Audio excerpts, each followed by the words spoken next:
Changing your phone number on Tabs3 is a straightforward process.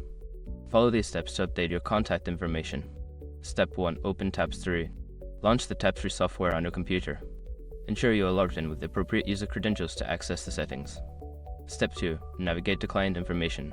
Locate and click on the client's menu option in the main navigation bar. From the drop-down, select client information to access the list of clients. Step 3. Select the client. Find and select the client whose phone number you wish to change. You can use the search function if necessary to quickly locate the client. Step 4. Edit phone number. Once you have selected the client, look for the phone number field in the client details section.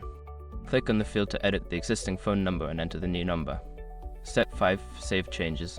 After updating the phone number, be sure to click the Save button to confirm the changes.